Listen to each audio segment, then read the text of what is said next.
La actual situación geopolítica mundial, sumado a una reciente decisión del grupo de la OPEP Plus sobre el recorte de producción de petróleo en 2 millones de barriles por día, hace que un país latinoamericano, Venezuela, vuelva a cobrar protagonismo. Esto es Realpolitik Room. Bienvenidos.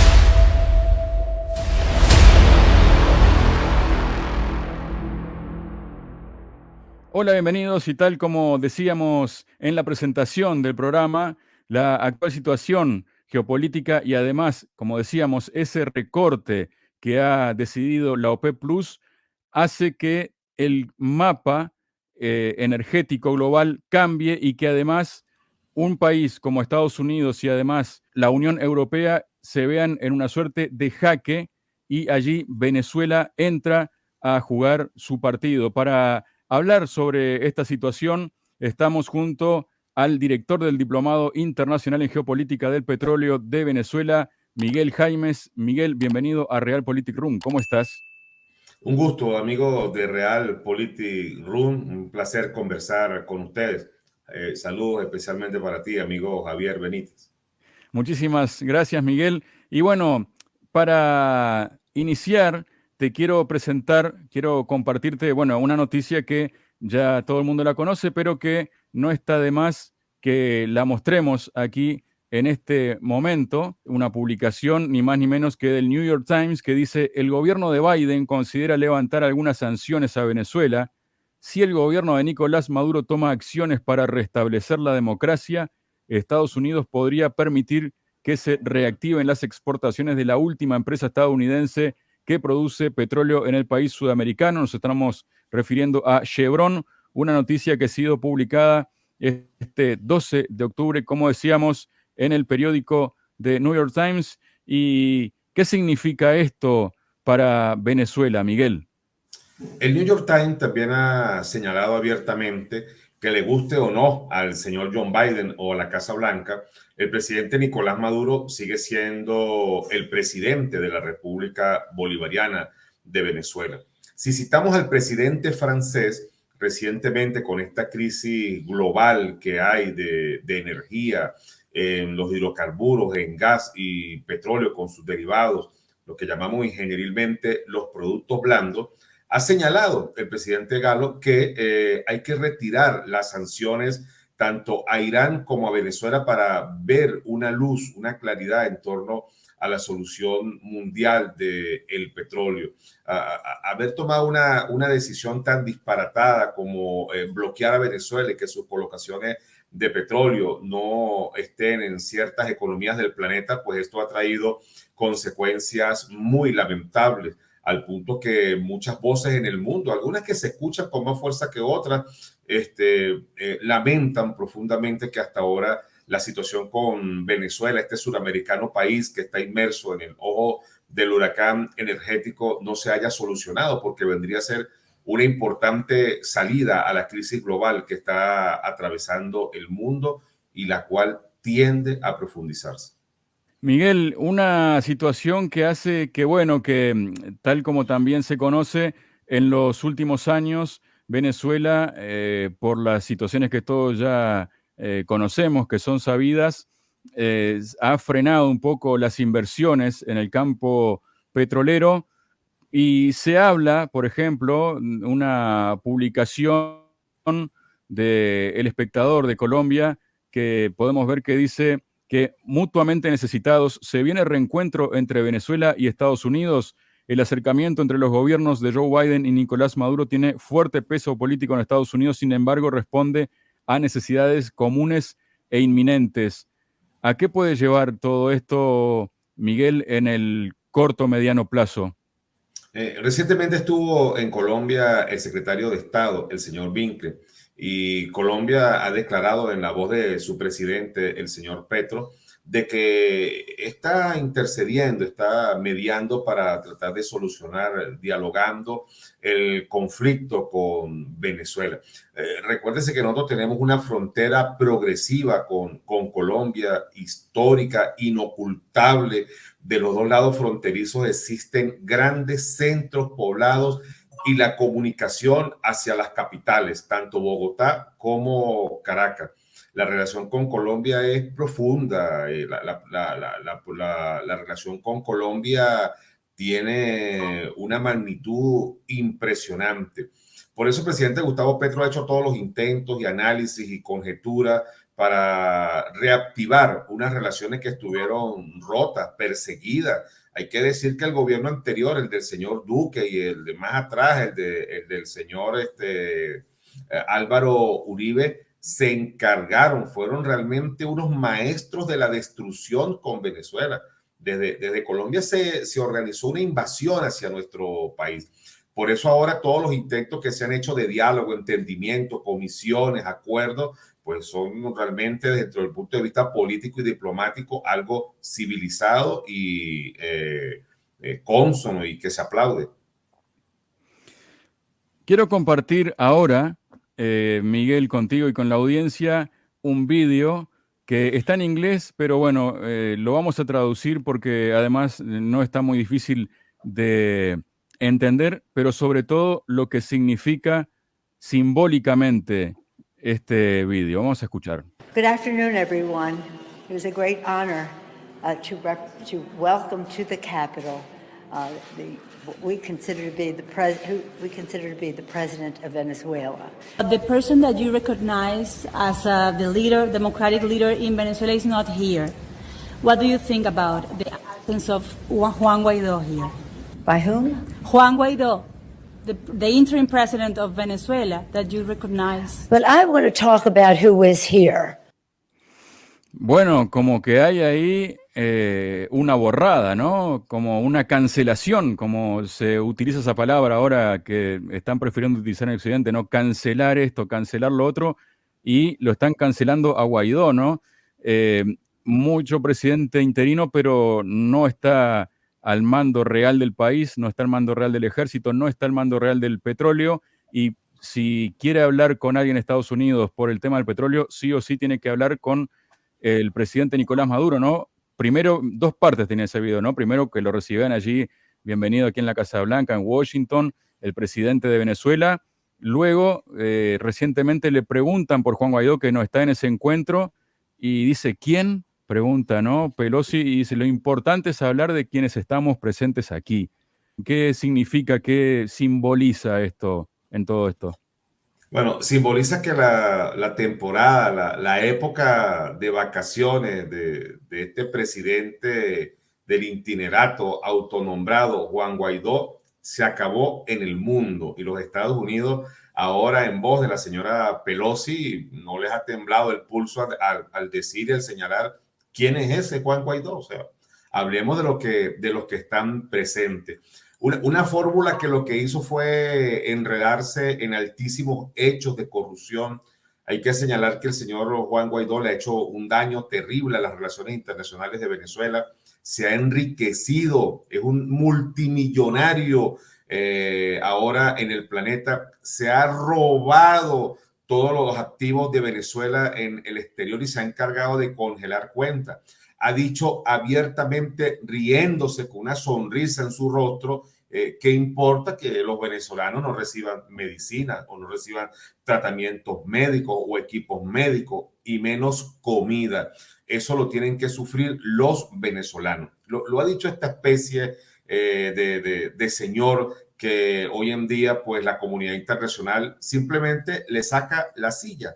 Y la silla, como siempre le ha pertenecido al presidente Nicolás Maduro, a la revolución bolivariana, pues el planeta tiene que entenderse con la real política que hay aquí en este país. Ningún acuerdo energético ni petrolero se va a llevar a cabo adelante si no hay un consenso, un previo acuerdo y relaciones con los mandatarios que actualmente ocupan los cargos de poder en nuestro país. y no es exactamente Juan Guaidó y su camarilla, la mayoría de ellos exiliados y huyendo, autoexiliándose en Europa, en Estados Unidos, con altísimos expedientes aquí en Venezuela por hechos muy graves de corrupción, de homicidio, de secuestro. Son verdaderas bandas lo que ha sido este gobierno del itinerato en Venezuela.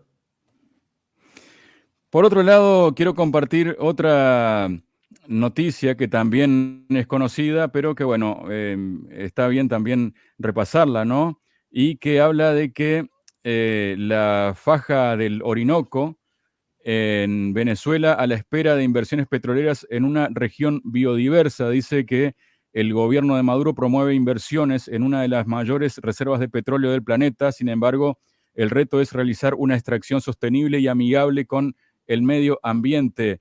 ¿Cómo está toda esta situación, Miguel? El foco de las inversiones de Venezuela es la faja petrolífera del Orinoco, una extensión de 50 kilómetros cuadrados, donde está la reserva de petróleo más grande de todo el planeta. Por eso nuestro país es la dueña de más del 24% del petróleo que hay en el mundo. Hay que decir que hay otras zonas, como en el estado Sucre, lo que se llama el Pantano de Oriente, o en la zona de los Llanos, en el estado de Apure, donde hay reservas superiores a las que hay en la faja. Las reservas verdaderas de Venezuela superan el billón de barriles de petróleo. Por donde puyemos a Venezuela, literalmente lo que sale es petróleo. Este es un área donde actualmente hay alrededor de unas 22, 24 empresas provenientes de casi 30 países donde han hecho inversiones muy importantes.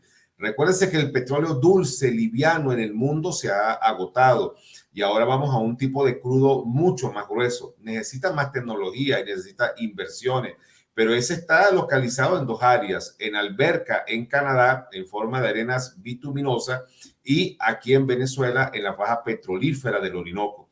La ubicación de Venezuela geográficamente logra conformar un cinturón de cercanía con muchos países para la colocación de crudo constante y confiable, y por eso en esta faja el país desde el gobierno de Hugo Chávez ha llamado a otros países y a otras inversiones han sido recibidas para el desarrollo de la misma.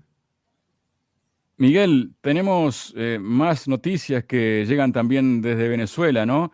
Y que tienen que ver, en este caso, con algo vinculado con Irán. ¿Y por qué vinculado con Irán? Porque Irán inicia refinación de su petróleo en Venezuela, según lo señala un ministro, una publicación esta hecha por la agencia Xinhua de China, ¿no? Y dice que el ministro de Petróleo de Irán, Javad Ojji, dijo que Irán, lo dijo este domingo, ha empezado a refinar su petróleo crudo en Venezuela, según informó la agencia de noticias Yana, afiliada a su ministerio. Irán empezó a procesar cerca de 100.000 barriles diarios de su crudo en la refinería de El Palito, en Venezuela, dijo Ojji, según Yana. Este fue un viejo sueño de 43 años que se logró gracias a los esfuerzos de mis colegas de la Compañía Nacional de Refinación y Distribución de Petróleo iraní. Jalil Salari, jefe precisamente de esa compañía, dijo este domingo que se están realizando esfuerzos para ampliar la operación de refinación de Irán en proyectos en el extranjero. ¿Esto en qué situación deja a Venezuela en este momento? Bueno, sí, efectivamente, tal y como Irán lo hace en varias partes del planeta, donde refina y vende petróleo. Recuérdese que este país persa pertenece a la OPEP, es el segundo productor dentro de esta organización y es el cuarto productor a nivel global. Ha dado asistencia en lo que significa el tema del refino y también en los diluyentes para Venezuela, en los cuales ha sido el país que ha roto el bloqueo cuando estaba más fuerte y envió sus barcos acá. Algunos barcos iraníes fueron secuestrados en el canal de Panamá y en otras regiones del Mediterráneo y robados por los Estados Unidos. Sin embargo, el avance científico, técnico, tecnológico por parte de los persas ha sido bien necesario e importante en Venezuela, en sus principales refinerías, en 2 de las 6 en total que nosotros poseemos acá en nuestro país, tanto en el estado Carabobo, un estado central estratégico muy importante, en la parte industrial de Venezuela. Al lado está Aragua, que es el estado militar, donde está la concentración de las mayores bases militares en Venezuela, y a pocos kilómetros la ciudad capital, Caracas, acompañado del estado Miranda y La Guaira. Es la concentración geográfica más grande de nuestro país y donde está esta refinería que coloca material suficiente para la movilización de todo lo que significa la parte motora. También han hecho serias inversiones en la parte occidental del país, en el complejo refinador Paraguaná, el llamado CRP. Recuerda que es la tercera refinería más grande del mundo. La primera está en la India, la segunda está en Corea del Sur y la tercera está en Venezuela. Y allí Irán ha prestado una asistencia tecnológica muy importante, la cual se necesita para arrancar la industria petrolera venezolana, y casi que la de cualquier otra parte del mundo se necesitan de serias inversiones, de equipos, de profesionales. Y Venezuela ante esto no es la excepción.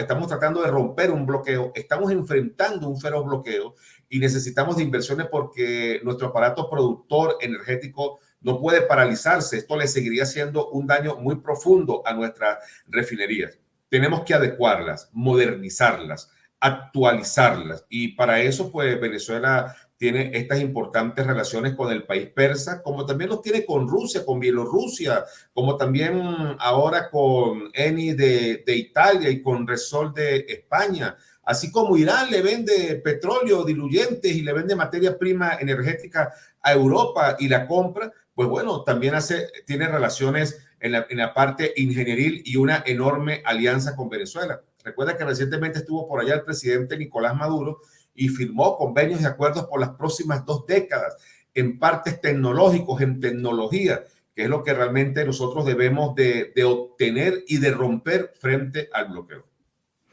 Miguel, ahora vamos a hablar un poco sobre las consecuencias que tiene, digamos, y cómo puede afectar positivamente a Venezuela de esta decisión de la OPEP Plus de recortar 2 millones de barriles diarios en la producción, porque, bueno, esto hace que el petróleo de Venezuela se vuelva más necesario que nunca, ¿no?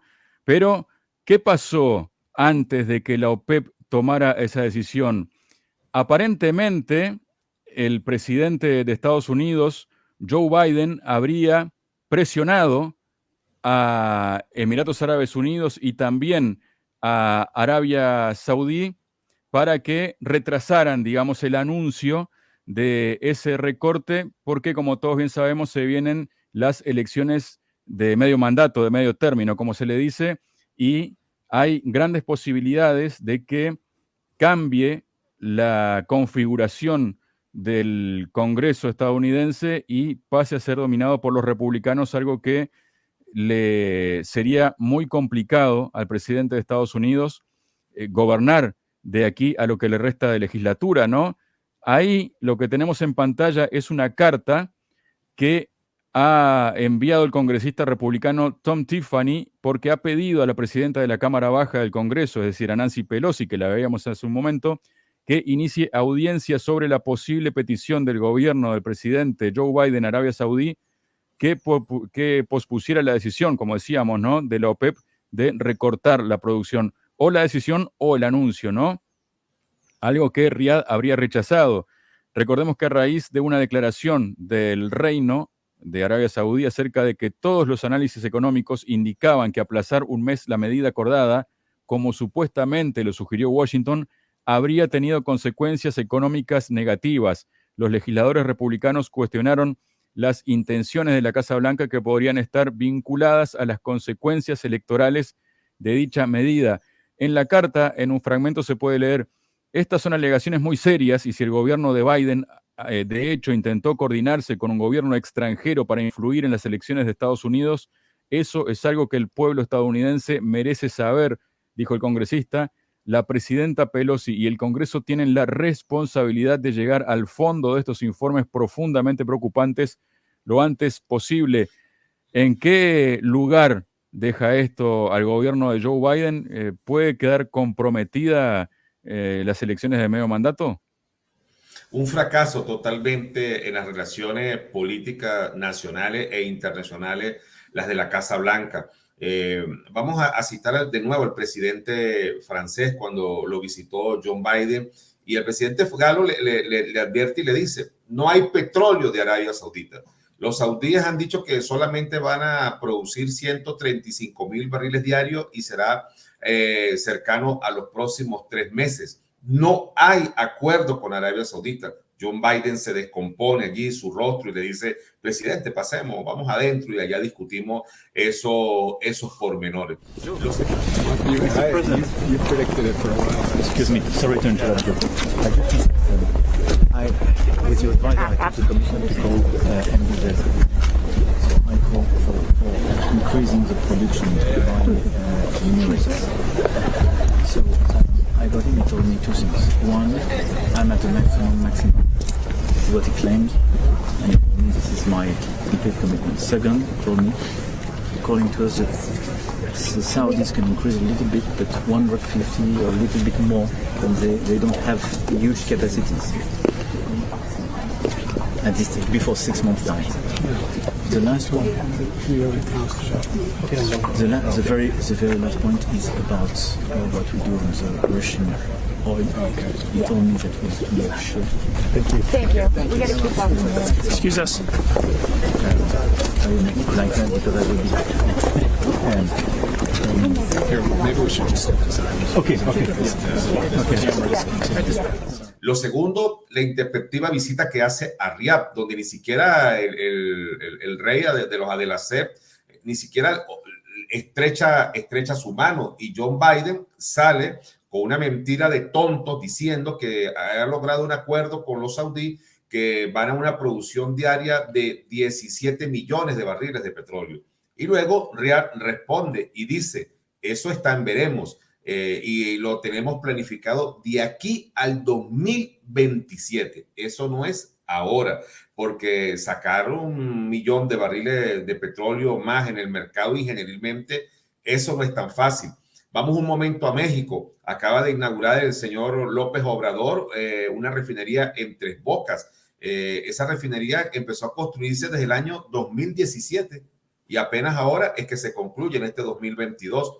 Tuvo un costo de 18,000 millones de dólares y lo que va a producir es 335,000 barriles diarios, y está en pruebas y debe de comenzar full producción a partir de ahora, de enero 2023.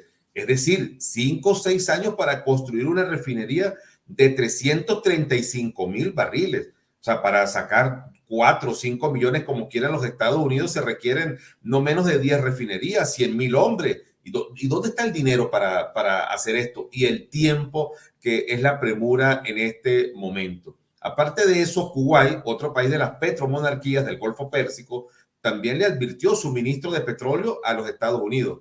Aquí no hay gas. Tienen que ir a sus viejos proveedores. ¿Quiénes? La Federación Rusa, que tiene toda la infraestructura ingenieril y de gasoductos, y son la primera reserva de gas más grande en el planeta. ¿Tienen que ir a dónde? A Venezuela, la 4ª reserva mundial de gas del planeta. Lo que pasa es que a Venezuela, su industria energética, los Estados Unidos y Europa le han hecho tanto daño que ahora tienen que invertir y ahora tienen que lavar todo lo que argumentaron en contra de nuestro país frente a la comunidad internacional. Porque entonces ahora en Venezuela lo que hay son intereses. Ellos creían en las relaciones internacionales mostrarle al mundo que aquí habían los malos, y resulta ser que no. Es porque los Estados Unidos quieren tener su control, pero no desde ahora. Esta pelea tiene 100 años, hay que decirlo así. 100 años tratando de controlar la materia prima de Venezuela. Por eso este país suramericano ha enfrentado demandas, persecuciones, sanciones, embargos a nuestras inversiones petroleras, como se está haciendo con Citgo en este momento en Estados Unidos. Ese es otro daño. Mientras más se le dé presión a toda la infraestructura venezolana energética, los daños serán mucho más graves e irreversibles, pero para los Estados Unidos de Norteamérica, el primer consumidor mundial de petróleo. Miguel, para cerrar, ¿podríamos pensar o intuir que ante todo este contexto global y ante ese acercamiento de Estados Unidos y Europa a Venezuela, estamos ante el regreso de un gigante del petrolero a nivel mundial como es Venezuela? Venezuela tiene en el aspecto petrolero muchas cosas que decidir. Para esto es convocado. Vea usted que la primera visita del nuevo secretario general de la OPEP, ¿a dónde fue? A Venezuela. Vino acá. Y la última visita del secretario general anterior, del señor Barquindo, quien lamentablemente falleció y que pasará a la historia como uno de los secretarios generales más lúcidos y valiosos que ha tenido esta organización, también fue a Venezuela. La ubicación geográfica, la primera reserva de petróleo del mundo, más de 140 años explotando petróleo, nuestra calidad de crudo, nuestros mercados, nuestras rutas, nuestras colocaciones, indudablemente que nos hacen tener una huella histórica muy valiosa, la cual nos puede con un cepillo de la noche a la mañana ser barrida en cualquier parte del mundo. Venezuela es necesaria. Las reservas de petróleo de otros países se agotan, las de Venezuela aumentan. Y sobre todo la parte geográfica, geopolítica, de seguridad y defensa y geoestratégica que tiene nuestro país, que representa seguridad y tranquilidad para muchas regiones, pues hace que sea imposible obviarla. Venezuela regresa con mucha más fuerza, con mucha más decisión, con mucha más tenacidad al mercado internacional. Hay que decir gracias, señores imperialistas, gracias, señores europeos y norteamericanos, por enseñarnos los dientes con sus colmillos y demostrarnos qué es lo que han sido y han hecho en contra de nuestro país. Ahora nosotros vamos a tomar medidas, vamos a escoger nuestros socios, nuestras colocaciones, vamos a influir en el precio, como abiertamente lo ha dicho Arabia Saudita, Irán, como también lo ha dicho la Federación Rusa. Necesitamos un petróleo no menor a $90 y en eso vamos a trabajar en los OPEP Plus y en el seno de la organización OPEP, y vamos a retirar y a proponer quitar del mercado los toneles que sean necesarios para estabilizar el precio. Estamos formulando con esto una agenda para la paz y para el equilibrio.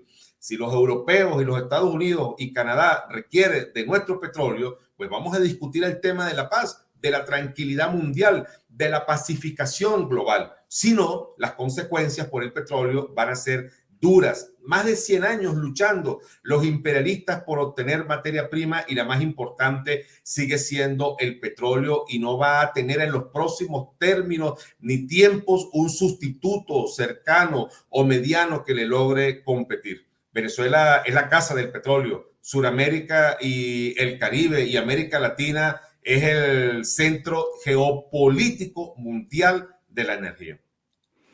Miguel Jaimes, director de Diplomado Internacional en Geopolítica del Petróleo de Venezuela, quiero agradecerte tu presencia este día en Realpolitik Room. Gracias, Javier Benítez. Gracias, Realpolitik Room, por tanto importantes episodios y discusión que se están conjeturando y que son las respuestas inmediatas a varias soluciones globales. Gracias por tu importante trabajo.